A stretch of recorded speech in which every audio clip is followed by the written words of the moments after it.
Rabbil alamin nahmaduhu wa nasta'inuhu wa nastaghfiruhu wa na'udzu billahi min syururi anfusina wa min sayyiati a'malina may yahdihillahu fala mudhillalah wa may yudlilhu fala hadiyalah.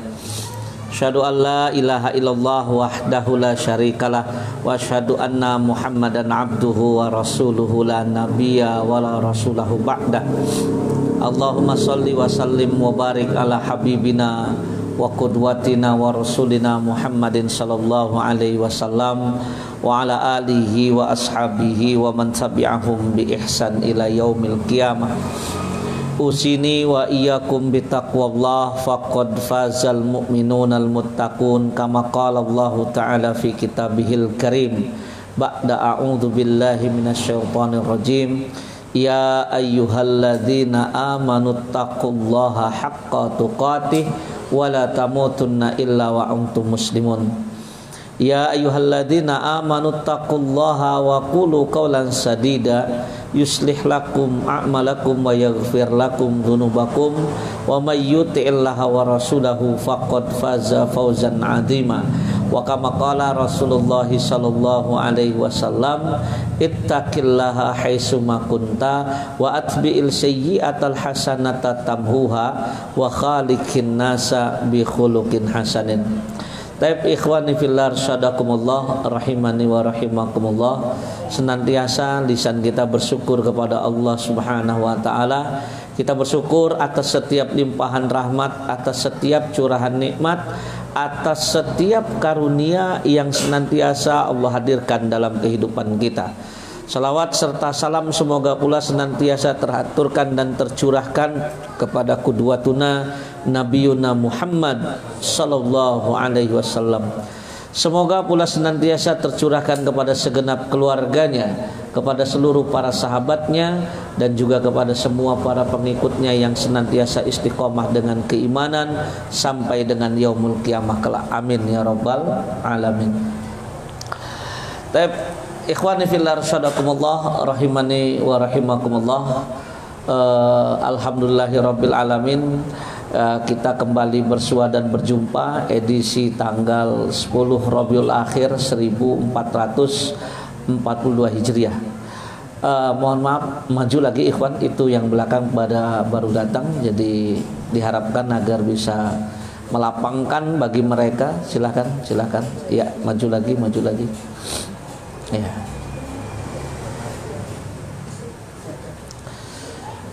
Taib edisi tanggal 10 Rabiul Akhir 1442 Hijriah, kembali kita bersua dan berjumpa, dan malam hari ini akan kita lanjutkan kembali kajian kita dalam seri pembahasan kitab Adabul Mufrad. Terakhir bahasan kita adalah hadis matan ke-281 dan beberapa hadis berikutnya yang sudah kita bahas ya. Ini terkait tentang babus suh, bab yang membahas tentang sifat bakhil atau sifat pelit itu sendiri. La yajtami'u ghubarun fi sabilillah wa dukhanu jahannam fi jawfi abdin abadan wa la yajtami'u suh wal iman fi qalbi abdin abadan.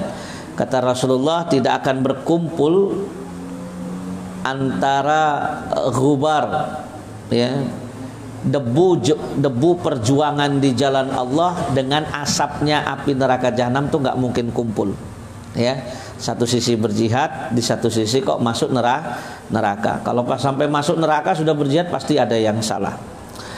Begitu juga tidak akan bersatu dalam jiwa orang yang beriman selama-lamanya sifat iman itu sendiri dan sifat pelit, ya. Artinya pelit itu nanti meniadakan sifat kesempurnaan iman seseorang, ya.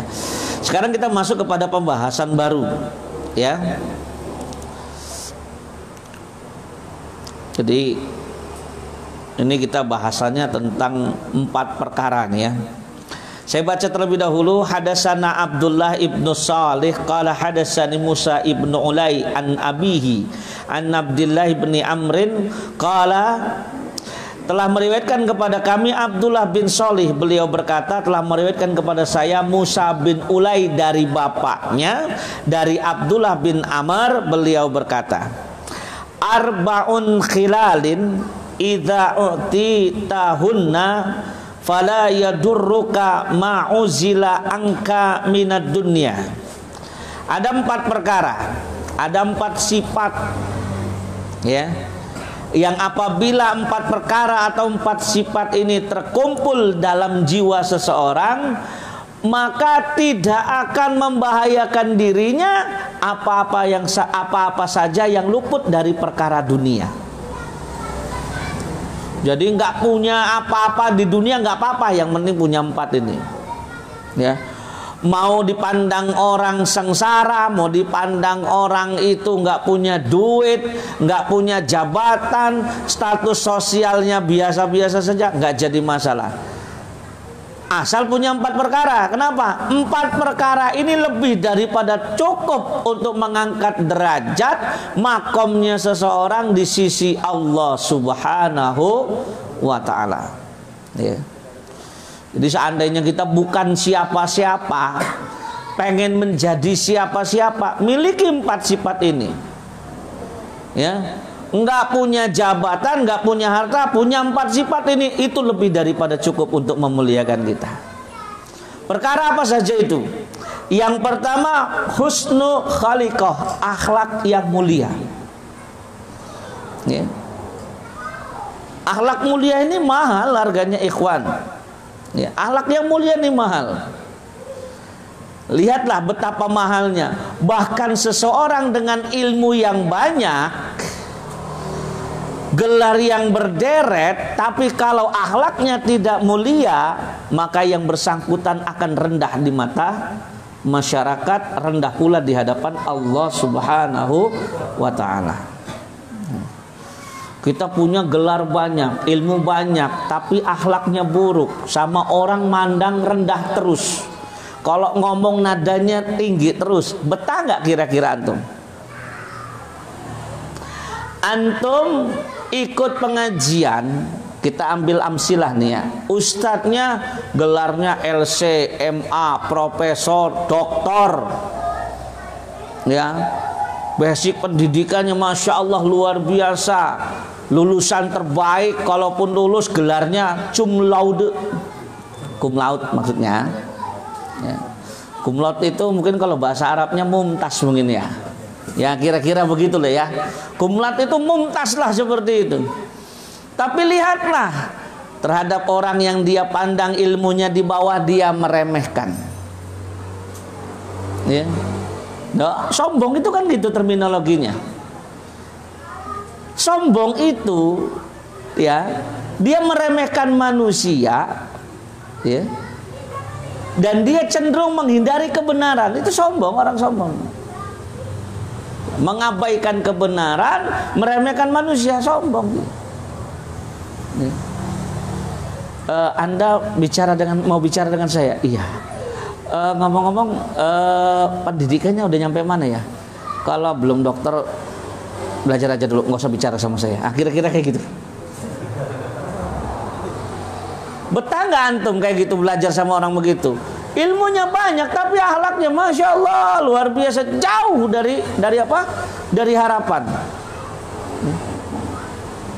Tapi kalau kita berbicara sama orang yang pendidikannya biasa-biasa saja, ya, kalau pendidikannya biasa-biasa saja, kemudian kalau dibilang rezekinya pun biasa-biasa saja, tapi masya Allah, sama yang tua tahu benar haknya seperti apa, sama yang muda juga tahu harus apa yang dia lakukan, dan dia mampu menempatkan segala sesuatu pada tempatnya.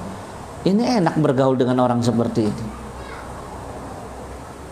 Nih. Maka apapun yang luput dari nilai dunia dalam kehidupan kita, selagi Allah Subhanahu wa ta'ala mengaruniakan kepada kita akhlak yang mulia, dan kita wajib mencari akhlak yang mulia tersebut agar nempel dalam diri kita, maka nggak jadi masalah. Nyaman ikhwan berkawan, berteman dengan orang yang akhlaknya luar biasa, ya. Ya. Mampu menghargai kawan, mampu mengapresiasi kebaikan kawannya, mampu beramar ma'ruf nahi mungkar terhadap orang-orang yang ada di sekitarnya. Maka ini lebih daripada cukup akhlak yang mulia ini. Ya. Akhlak yang mulia ini luar biasa sulit. Ya. Apalagi kalau sudah sampai pada puncaknya, yaitu ketika mampu berlaku baik kepada orang yang selama ini berlaku buruk sama diri dia. Saya nggak ngebayangin dia bagaimana ekspresinya seseorang yang didatangi oleh Imam Hasan Al-Basri ketika telah sampai berita kepada Imam Hasan Al-Basri, si fulan ini menggibah terus Imam Hasan Al-Basri. Ya. Setelah ditabayunkan dan segala macam, akhirnya Imam Hasan Al-Basri mendatangi laki-laki yang rajin menggibahnya tersebut, kemudian menghadiahkan kepada yang bersangkutan sekeranjang buah dan mengucapkan kalimat terima kasih. Ini kan hebat ya, digibahin tapi dibalasnya dengan pemberian sekeranjang buah. Coba kalau kita digibahin, balik kita gibahin lagi. Aing nggak mikir dia tuh ngomongin saya begini, ya kan? Lihat ya, ada ustadz ya ngegibahin ustadz yang lain di forum majelisnya, dibalas nanti, dia itu, kan gitu kan? Akhirnya sesautan seperti itu. Ya. Kalau akhlak ulama terdahulu kan nggak setuju sama beberapa ustadz itu kan nulis buku, nanti dijawab dengan buku lagi, jadi kan enak, ranahnya ilmiah. Ya. Dan itu bisa menjunjung tinggi nilai-nilai keilmiahannya gitu ya. Ya. Zaman sekarang enggak, apalagi dengan adanya media sosial nih. Ya Allah. Kadang bahasa itu enggak ditakar gitu ya. Insyaallah ini nih ya, masih bisa maju enggak ikhwan? Kasihan tuh yang banyak yang baru datang itu. Ini yang baru datang ini uzurnya syar'i banget ini. Ya. Masya Allah, enak kok. Kalau duduk paling depan tuh dapat konsumsinya juga paling depan dia. Ya. Yang belakang itu kan kalau kehabisan ya belum rezeki lah namanya. Ya. Jadi Masya Allah ya, bahwasanya akhlak ini akan menjadikan siapapun mulia apapun kondisinya mereka. Ya. Tukang beca, maaf ya, ya kan sekarang jarang ada profesi tukang beca ya, saya sebut aja nggak apa-apa. Tukang beca nggak jadi masalah profesinya tukang beca, tapi kalau akhlaknya mulia, mulia pula dia di hadapan Allah, di hadapan masyarakat. Ya, apapun, mau buruh, mau pekerja sosial atau apapun status sosialnya, tapi kalau akhlaknya luar biasa, antum talib akhlaknya luar biasa, maka makomnya antum bisa lebih tinggi daripada seorang guru yang akhlaknya buruk. Emang ada guru akhlaknya buruk? Ada, banyak yang rajin mentahdir bahasa saya itu ya. Apa tujuannya itu kan? Ya, apalagi tahdirnya nggak jelas, dan tahdir dilakukan sebelum tabayun itu bukan tahdir kalau kata saya itu mah, cenderung lebih ke arah fitnah. Harusnya kalau ada apa-apa itu tabayun terlebih dahulu. Kalaupun kemudian setelah ditabayun ada yang salah, tugas yang paham meluruskan yang salah. Ya itulah sulitnya kita mendapatkan orang-orang dengan akhlak yang mulia di zaman kita sekarang. Intinya akhlak mulia ini lebih bernilai daripada yang lainnya, lebih bernilai daripada nilai-nilai kematerian, lebih bernilai daripada nilai duniawi. Jadi walaupun nggak punya nilai dunia apa-apa, tapi kalau punya akhlak yang mulia itu sudah lebih daripada cukup. Ini yang pertama. Yang kedua, kalau kita punya sifat afafut tu'mah, ya, kemampuan menjaga diri kita dari makanan. Maksudnya makanan apa? Makanan yang diharamkan oleh Allah Subhanahu wa ta'ala. Manusia di zaman sekarang ini banyak tipikalnya. Ada yang tipikalnya mampu bersabar dengan kemiskinan, tapi tidak mampu bersabar ketika diuji dengan kekayaan. Tapi ada juga yang diuji dengan kemiskinan, enggak sabar juga. Kaya jadi sombong, misalkan seperti itu ya. Jadi serba salah, miskin salah, kaya juga salah ya. Kalau orang beriman kan miskin sabar, kaya bersyukur. Ya. Apa kaitannya dengan maksudnya afafut tu'mah ini? Sekarang dengan kondisi kehidupan yang bagi sebagian orang bahasanya serba sulit, mereka mampu menahan perut mereka dari kemasukan makanan yang diharamkan atau bernilai syubhat di sisi Allah Subhanahu wa taala, itu sulit bagi kita untuk menemukannya. Banyak di antara kita sekarang ini ikhwan takut benar dengan yang namanya kemiskinan. Saking takutnya miskin, akhirnya untuk mendapatkan pekerjaan yang notabene untuk memberantas kemiskinan itu saja mereka harus menyogok, di mana sogok ini bagian dari perkara syariat yang diharamkan oleh Allah Subhanahu wa taala. Takut miskin itu kadang-kadang sampai menghalalkan berbagai macam cara itu. Dalam penghuni surga itu mayoritas orang miskin.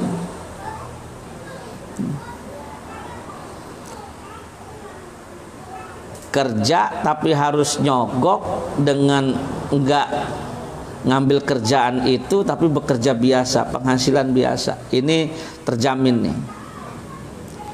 Ya, misal saya kasih misalkan sekarang nih banyak sebenarnya ya kayak tadi ya, ini fenomena yang sebenarnya sudah lazim terjadi, cuman susah untuk benar membuktikan. Kalau menurut antum ini kita sharing aja nih ya. Banyak nggak terjadi praktek penyogokan tuh jadi PNS itu? Polisi, TNI itu banyak nggak? Banyak kata antum kan. Tapi kalau disuruh membuktikan bisa nggak? Sulit, kayak kentut. Bau ada, bunyi ada, tapi untuk menuduh siapa orangnya sulitnya bukan main. Nih. Lawang ada loh jemaah yang ngomong loh, saya waktu masuk Pemda itu saya bayar sekian loh Ustaz. Waduh, saya bilang bener tak? Iya katanya. Ada yang 40, ada yang 80, tergantung mau masuknya di mana. Kita mah nggak usah itu ya, nggak usah yang apa, nggak usah yang kayak gitu ya. Kursi di sekolah favorit aja dijual. Nyata nggak sih ini? Mau bayar berapa? Setiap guru itu dikasih kuota. Mau bilang bohong terjadi, mau bilang nyata nggak bisa, ada bukti. Tapi ada kejadiannya, nggak bisa dibuktiin. Ya. Maka nyari orang yang mampu menjaga perutnya dari makanan yang diharamkan sama Allah itu sulit. Jadi pedagang aja, masya Allah, sulitnya bukan main buat jujur itu. Yang dagang sembako nih, saya tanya nih. Ada orang bilang begini, Bu, beli gula 1 kilo gitu ya. Antum kasih itu gula kemasan 1 kilo itu. Itu akadnya berapa? Saya tanya. 1 kilo bukan? 1 kilo. Kalau gula itu ditimbang adanya 9 on, yang dosa siapa? Penjual. Tapi dia nggak mau disalahin. Saya kan juga dapat beli Ustaz dari sono katanya. Ya kan? Nih saya kasih cerita bocoran ya. Kalau orangnya mau bantah, mudah-mudahan orangnya live streaming. Dia pernah ngaku sama saya.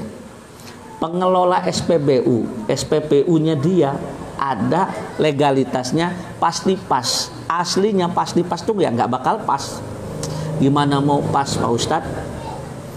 Kita dari deponya aja udah dicurangin, supirnya udah kencing di tengah jalan. Kita tuh cuma mengembalikan kerugian biar ngepasin, makanya kita kurangin. Coba antum beli apa? Beli ke SPBU pakai gelas takar yang ada literannya, yang sudah ada legalitas sahnya gitu. Mau nggak mereka ngisi? Nggak bakal mau. Oh Pak, maaf Pak, nggak bisa Pak, gitu Pak, gitu. Lah kalau di dalam tangki mobil motor kita gimana takarannya? Nggak bisa kan? Apalagi kita enak bener ngisinya. Pego. cepek, ceban katanya kan. Ya kan, semau dia aja. Itu mesin bisa diakalin. Semuanya serba bisa diakalin. Makanya kadang-kadang materi afafut tu'mah ini, insya Allah saya mah halal. Dia bicara halal bisa bicara cuma halal dari segi jenisnya saja. Saya makannya nasi, nggak pernah makan babi saya katanya. Padahal ketika kita bicara halal dan haram itu bukan cuma zatnya saja, tapi bagaimana kita mencari harta untuk membeli makanan, itu pun yang dimaksud dengan afafut tu'mah. Banyak yang nggak mampu bersabar kita. Saya pernah ditanya sama seseorang, saat saya kerja di toko ini punya orang non muslim, gajinya sebulan 2 juta. Tapi waktu saya tanya untuk sholat Jumat gimana? Gantian. Kalau minggu ini kamu sholat Jumat, minggu depan teman kamu yang sholat Jumat. Karena tokonya tetap nggak boleh tutup walaupun sholat Jumat. Woi, saya bilang. Terus yang ini biasa Ustadz, punya muslim, tapi gajinya cuma 1.200.000. Waktunya sholat boleh silakan sholat. Milih yang mana Ustadz? Saya bilang antum gitu aja nanya, saya bilang. Selisihnya berapa? 800.000. Mau antum? Antum ninggalin sholat Jumat hanya demi 800.000 per bulan, saya bilang. Yang kata Rasulullah ninggalin 3 kali berturut-turut tanpa uzur syar'i itu dikatakan seperti apa? Terdiam. Banyak diantara kita nggak mampu bersabar dengan motor buruk, akhirnya pakai riba, leasing. Makanya kalaupun antum hafal Al-Quran, Al-Quran gak masuk dalam hati antum, cuman bersemayam di lisan antum saja. Hafiz Al-Quran tapi masih ngeriba. Kenapa? Ya itu tadi, gak mampu bersabar. Hafizul Quran motornya masih kredit riba. Kalau ngerem dit katanya, digeber riba katanya. Kalau antum pengen ngapal Al-Quran, tips dari saya, kalau masih ada riba lunasin. Kalau nggak jual motornya, ambil hasilnya, beli motor second. Pengen ngapal Al-Quran, masih ada ini ribanya, nggak barokah. Mata telinga saya pernah banyak melihat orang-orang yang hafal Al-Quran cuman hafal di lisannya saja. Ngeriba masih jojong karena cuma menghafal. Ada ketidakberkahan. Saya pernah ngelihat seorang ustadz dengan ilmu yang tinggi, jurusannya ekonomi syariah, makan harta haram. Saya hadir di pengadilannya, sampai saya sama kawan-kawan bilang, saya ditanya sama mantan pimpinannya dia gitu ya.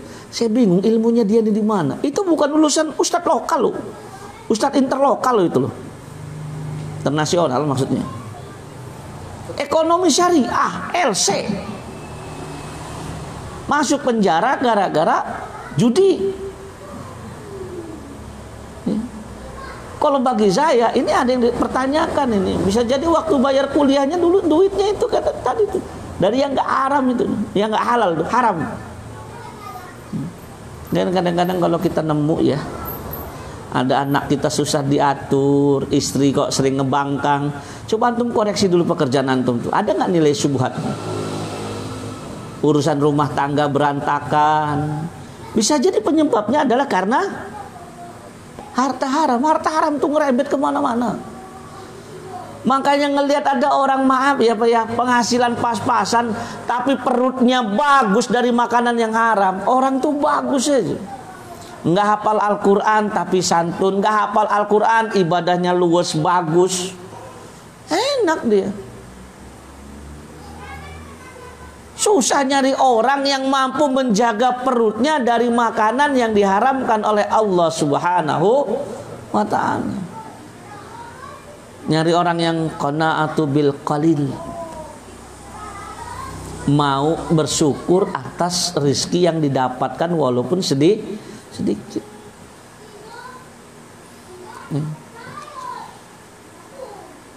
Bingung kadang-kadang kita ngelihat ya beberapa sahabat kita, saudara kita yang kadang-kadang diuji dengan perkara-perkara yang miskin saja, yang nilainya materi keduniawian nggak mampu bersabar gitu loh.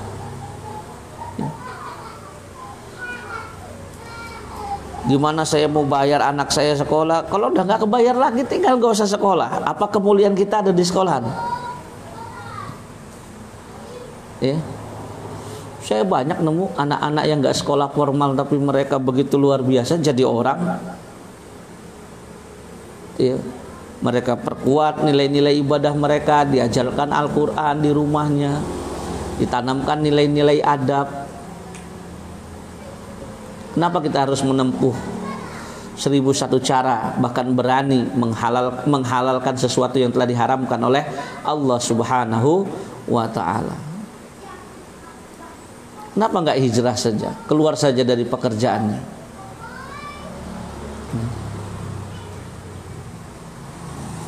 Sulit ya? Sulit gak? Ketakutan kita masih besar, kita masih suudzon sama Allah. Orang mah jalan aja on the track ya, sesuai dengan syariat, taat sama perintah Allah dan Rasulnya. Walaupun saya kasih tahu ya, untuk taat kepada setiap perintah Allah resikonya besar.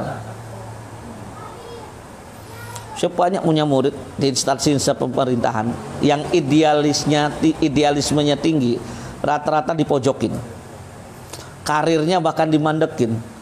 Tapi bagi dia, saya kerja bukan nyari dalil, Ustaz. Saya kerja bernilai ibadah.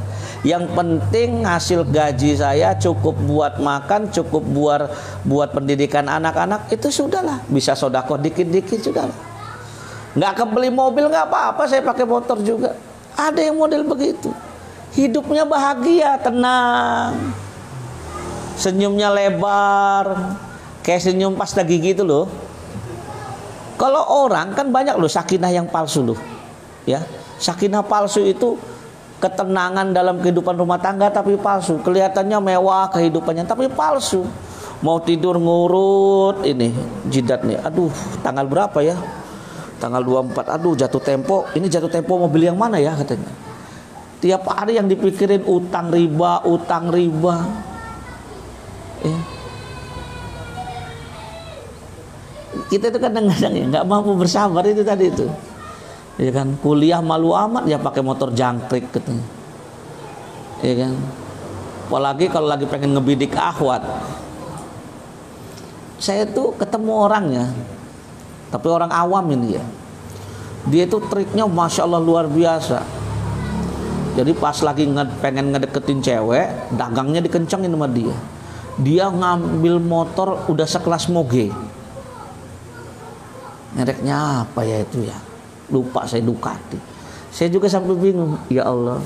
Ya karena ini maaf ya, karena kita tahu persis orangnya seperti apa, kemampuan ekonominya. Aduh pasti riba nih.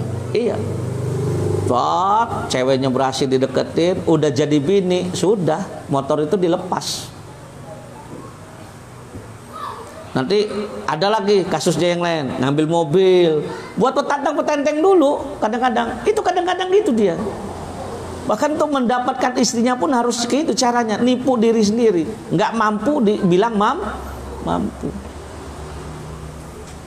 Sehingga akhirnya menghalalkan berbagai macam cara. Orang mah tampil aja apa adanya. Mau nggak digonceng dengan motor ninja? Itu jangkrik ya. Tapi karena bersyukur rasanya ninja loh. Kan, ya kan, kita ngomong nggak naik motor ninja gitu ya, padahal jangkrik gitu. Ditanya nanti sama akhwatnya gitu. Itu jangkrik mas gitu. Kalau syukurnya gede rasa ninja kata Ustadz gitu. Enak loh, bener loh. Kalau kita mampu bersyukur dengan nikmat Allah tuh enak. Saya itu belum pernah ngerasain bagaimana bangun tidur, pala pusing mikirin utang, alhamdulillah. Saya berniaga dari zaman dulu, tapi paunya utang sama koperasi pasar saya nggak pernah mau. Karena jiwa saya merdeka. Buat apa saya bilang? Saya hidup itu untuk bayar utang, ngapain? Berutang itu nggak hina sih memang. Cuman kalau nggak perlu amat jangan ngutang lah.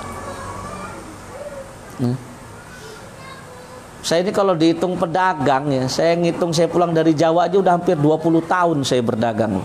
Belum lagi dari zaman kecilnya saya udah diajarin dagang. Alhamdulillah saya nggak pernah mau dipinjem-pinjemin apa. Bank Syariah nawarin pinjaman aja saya nggak mau. Oh, ngapain sih bilang? Adanya ini yang didagangin, ini aja yang diolah gitu, ngapain? Cuman ya jiwa kita memang masing-masing beda ya. Saya dulu bujangnya saya pakai motor Astrea 800 nggak merasa hina saya. Walaupun zamannya saya dulu ada iklannya si Mandra itu 500.000 bisa bawa motor pulang satu. Leasing. Ya. Pakai motor itu Astrea 800 walaupun odong-odong yang giginya cuma 3 loh. Ya. Ini kalau yang nggak tua-tua amat nggak bisa ngerasain. Itu giginya cuma 3 itu. 1, 2, 3. Kalau nanjak Indrapuri itu pasti 1 itu. Ngapnya bukan main itu juga. Jangan. Tapi kita bisa menunjukkan kalau yang benar apapun motornya, kalau orangnya benar insya Allah menarik. Jangan yang palsu. Yang dilihat sama orang tongkrongannya bukan orangnya. Afafut tu'mah ini sulit nyarinya zaman sekarang. Nyari pedagang yang jujur, pedagang yang amanah. Bukan cuma amanah sama dagangannya, tapi amanah sama syariatnya. Waktu sholat tutup. Sulit kan? Sulit nyari. Ya. Padahal dia buka juga pas waktu sholat belum tentu ada yang beli. Dunia nggak dapat, akhirat lewat itu. Iya kan? Coba kalau dia tutup. Dunia nggak dapat, akhirat dapat sebanding, alhamdulillah. Nanti kan buka lagi. Repot Ustadz, mau masuk surga kok takut direpotin. Pengennya yang praktis-praktis saja, jangan. Ya.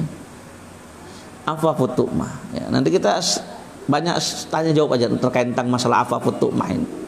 Ya, kemampuan seseorang menjaga dirinya, perutnya dari makanan yang diharamkan oleh Allah Subhanahu wa ta'ala. Kita beralih ke perkara yang nomor 3. Ya, ini lebih berat lagi nih kalau menurut saya. Sidqu hadis, mampu berkata benar. Kalau orang sudah mampu jujur di mana saja dan kapan saja, wah ini mau orang miskin sekalipun makomnya tinggi. Alaika bisidqi fa inna sidqa yahjuru ilal birri wa innal birra yahjuru ila apa? Ilal jannati. Ya. Hendaklah kalian senantiasa berlaku jujur, karena jujur itu akan membawa kalian kepada kebajikan, ya, dan kebajikan akan membawa kalian kepada jannahnya Allah Subhanahu wa ta'ala. Sulit nggak nyari orang jujur sekarang? Sulit. Ya. Ini bukan jujur cuman sekedar jujur, bro, jujur aja nih mah. Menurut ente anak ini ganteng nggak? Bukan cuman seperti itu. Kalau di sini sih banyak yang bisa jujur nih. Misal saya tanya nih, kalau jujur, nggak usah jauh-jauh ya, kasusnya mau saya ulang-ulang aja nih. Yang di lampu merah tuh, ceramahnya Ustadz Abdul Somad Mas Dasat Latif terkait musim kampanye yang merusak negara itu, yang nyodok pakai beras, pakai minyak segala macam. Pertanyaannya, kalau ngelihat yang sudah-sudah, ada nggak antum ngelihat calon yang nggak nyodok? Nah, coba kalau ada tunjuk tangan. Saya minta buktinya. Yang nggak bayar perahu dari partai yang mengusung dia. Saya udah pernah nanya sama calon gubernur gagal, bayar perahunya berapa? 10 miliar. Calon gubernur gagal. Mau usah nanya orangnya siapa. Malah amat Pak Haji. Iyalah kata dia.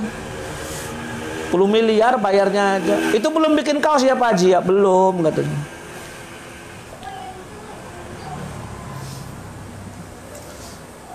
Antum dikasih kaos gambar baju partai, itu suap bukan sih? Wah, antum nih nggak berani berkata jujur. Suap bukan? Oh. Berani nggak nolak? Nggak yakin saya.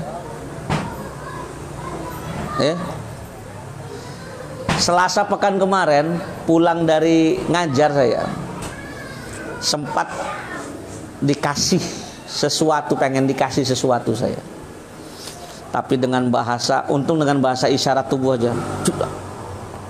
Untung dianya nggak memperpanjang urusan. Kalau cukup dengan isyarat aja, daripada saya ngomong nanti kan.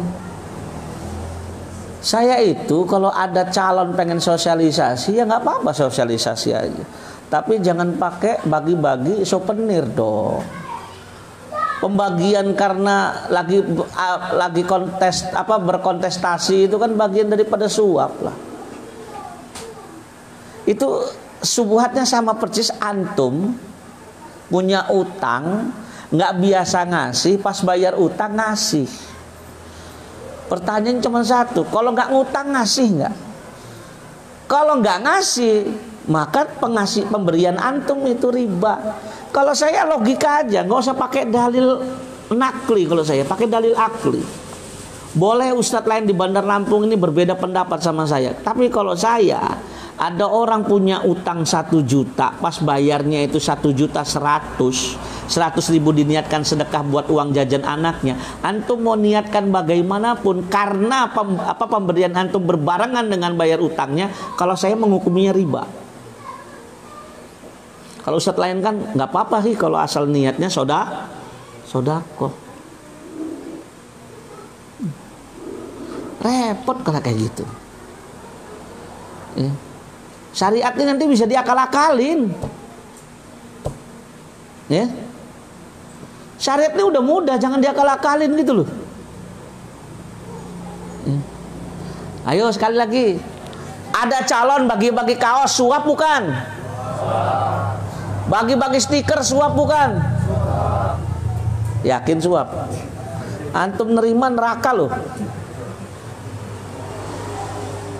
Apalagi kalau dia sudah bagi-bagi makanan, antum ngambil suap nggak?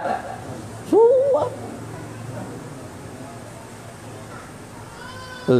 Mau ngomong kayak gini aja pada takut. Ya, sidqul hadis itu memang susah. Jujur itu susah. Ulama aja susah berkata jujur. Kalau sudah berhadapan dengan kepentingan penguasa, susah. Ya kan? Saya tanya nih, ya kan? Prakteknya masjid-masjid yang di Bandar Lampung terkait COVID ini, ya. Ini ada semacam penyimpangan nggak sih? Kalau COVID-nya saya percaya ada, tapi penanganan COVID ada penyimpangan, percaya nggak antum? Oh, kalau saya percaya sekali. Ya, kalau saya percaya sekali, makanya saya omong kosong, sholat itu jarak-jarakin. Antum mau contoh masjid mana? Ayo kita kasih contoh. Sholat dijarakin, ustadz tenar datang selfie, begitu selfie nggak pakai jarak, rapet-rapet. Sholat sama selfie utama mana saya tanya? Hah? Alat. Ya. Masjidnya pisah-pisah, sholatnya, barisannya semeter 20, wuih, sampai kayak olahraga pun bisa itu. Bener gak? Semeter 20 loh.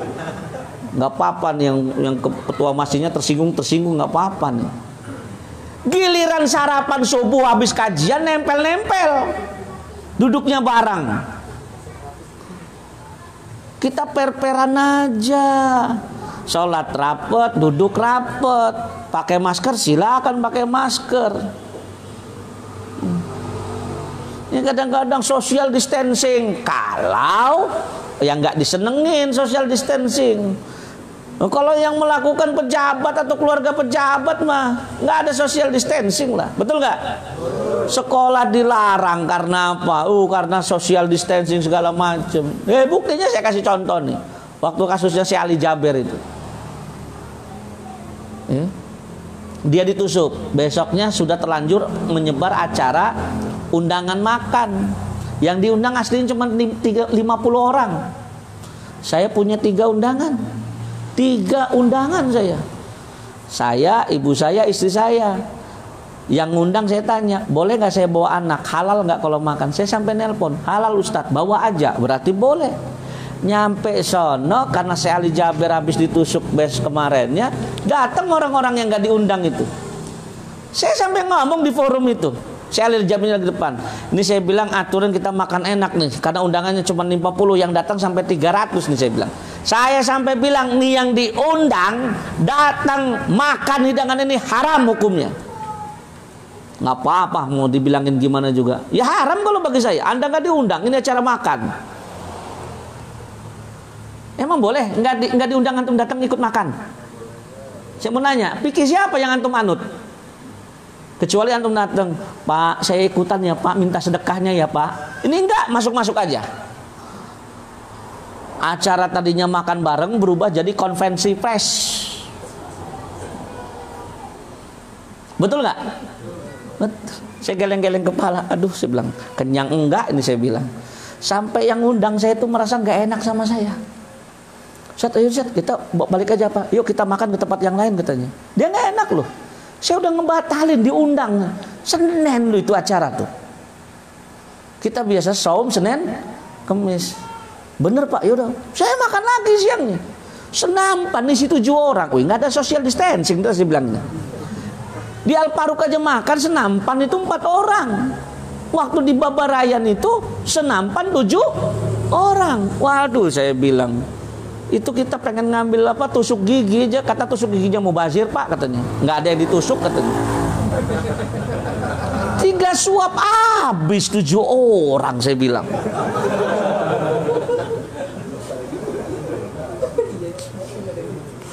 Tusuk giginya sampai bilang itu, udah Pak nggak usah ngambil Pak katanya, nggak ada yang ditusuk Pak katanya. Maaf, yang saya bilang 7 orang ini pejabat-pejabat ini. Saya bilang diundang enggak, bapak-bapak ini pikir saya. Kalau saya demi Allah megang 3 undangan saya. Anak saya Umar sama Ali saya mintakan izin. Karena saya takut kalau saya datang anak saya makan enggak halal.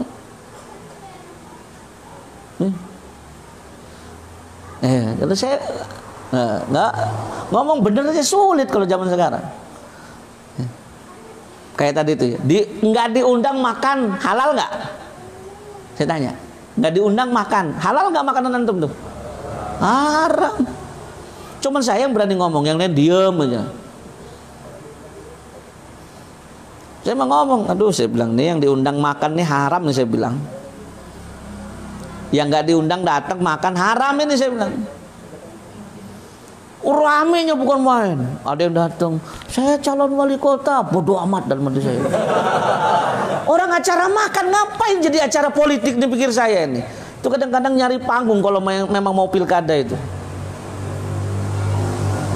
Makanya saya beriltizam, saya nggak mau berubah posisi tempat duduk saya. Saya pertama kali datang di sini, maka saya di sini. Saya nggak terpengaruh dengan hilir mudik datang tokoh politik itu. Sampai pas abis dia ngomongin nanti kita ini mau ngomong tokoh-tokoh politik ya, tadi katanya acaranya makan bareng jadi tokoh politik. Udahlah, sampai yang undang saya akhirnya gak enak. Ya sudah, ini acara politik, yuk kita makan aja di luar katanya. Nggak mau juga saya duduk di situ akhirnya. Banyak sekarang nih kebohongan-kebohongan yang dikemas dengan apa? Kemasan-kemasan baik. Adalah aslinya kebohongan. Ya. Karena yang melakukan itu malah dikawal kok. Harusnya kalau COVID ini mau bicara social distancing, dimundurkan dong. Saya minum ya. Pilkada dimundurkan dong, betul nggak? Nah, ini pilkada. Makanya saya nasihatin antum. Sekarang kan kalau mau hajatan sulit tuh ya.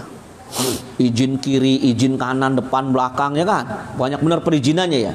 Makanya kalau antum pengen hajatan, pengen nikah, tepatin tanggalnya dengan pas pilkada. Sini tempat pencoblosan, sampingnya resepsi pernikahan. Nggak bakal digugat. Kenapa? Kalau mau bubar bareng. Ayo yang mau nikah tanggal 9 Desember ayo. Haji mumpung loh. Pilkada serempak loh. Kenapa Pak dibubarin Pak? Oh ini melanggar aturan. Itu juga sama Pak, melanggar aturan gitu ya. Ya kan? Mengadakan kerumunan. Ini kan kadang-kadang enggak. Kalau kerumunan lawan politik didenda, kerumunan anaknya sendiri, woi dilindungi sama undang-undangan. Woi Pinocchio. Ya. Itu negara Pinocchio itu. Ya, ya alhamdulillah. Ya mudah-mudahan Indonesia dilindungi lah ya dari perilaku-perilaku seperti itu. Ya. Ya kan kita ngomongin negara Pinocchio. Boleh kan? Boleh.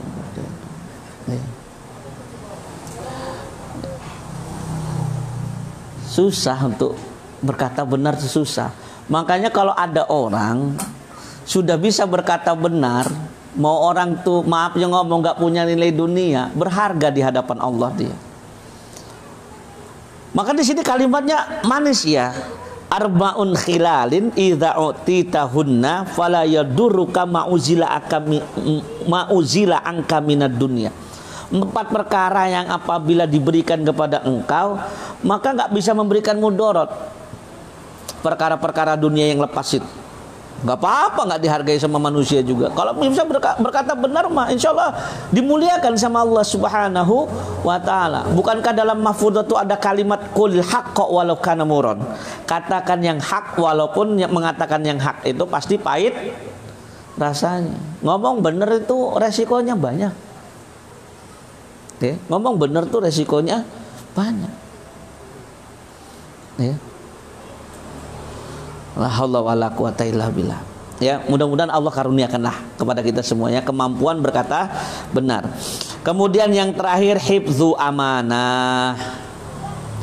Mampu menjaga amanah. Nah, ini juga luar biasa ini. Siapa saja di antara kita yang Allah karuniakan kepada kita kemampuan menjaga amanah yang dibebankan kepada kita, maka insya Allah itu tuh lebih daripada cukup untuk memuliakan diri kita di hadapan Allah. Dan menjaga amanah ini kan perkara yang sulit, bukan perkara yang mudah ini. Betul nggak? Oh, lebih sulit lagi kalau amanahnya terkait tentang masalah kepemimpinan. Ya. Ya kan? Antum dianugerahkan anak istri nggak amanah sama anak istri, dosa nggak? Dosa. Antum dianugerahi amanah kepemimpinan di dalam masjid, antum memimpinnya nggak becus, dosa nggak? Dosa. Ini luar biasa. Kalau anak istrinya jadi mintai pertanggungjawaban, pengurus masjid ini mintai pertanggungjawaban, apalagi amanah kepemimpinan berupa kepemimpinan negara. Dimintai pertanggungjawaban sama Allah. Kullukum ra'in wa kullukum mas'ulun an ra'iyatihi. Wal amir ra'in wa mas'ulun an ra'iyatihi.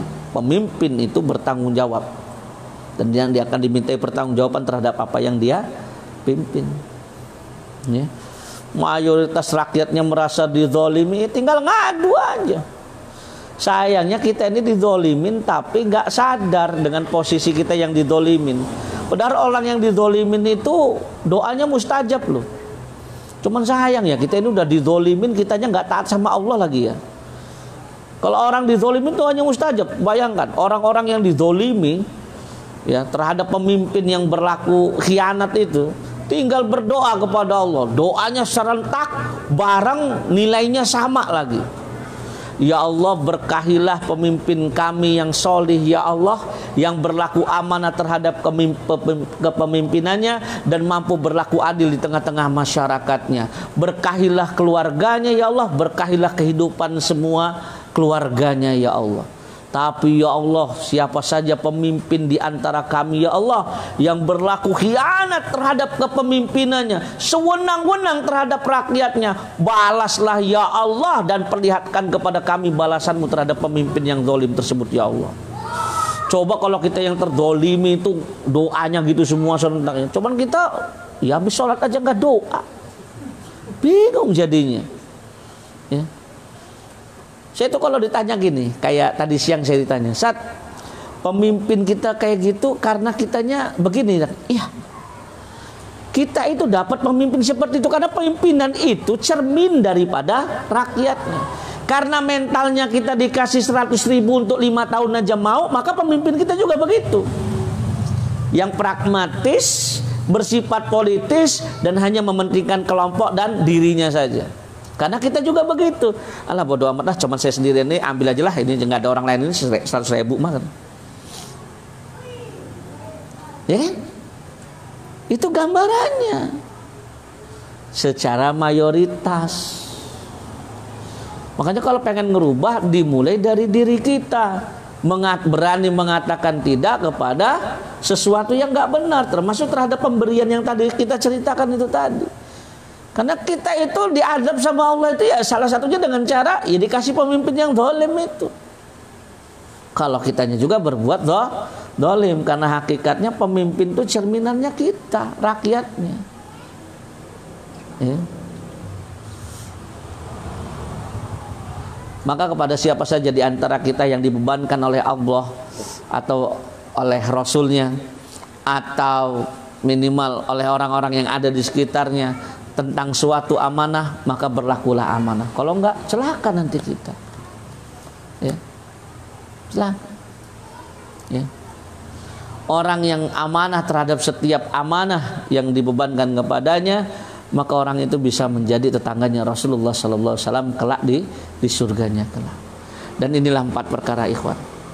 Ya, yang kata hadis ini dikatakan 4 perkara yang apabila Allah berikan 4 perkara sama diri kita, maka nggak punya nilai dunia juga nggak jadi masalah. Saya ulangi lagi, yang pertama akhlak yang mulia, yang kedua afafut tu'mah, kemampuan diri kita menjaga perut dari makanan yang diharamkan oleh Allah, yang ketiga adalah berkata benar, dan yang keempat adalah menjaga amanah. Mudah-mudahan Allah Subhanahu wa taala karuniakan kita keempat sifat ini hadir dalam kehidupan kita.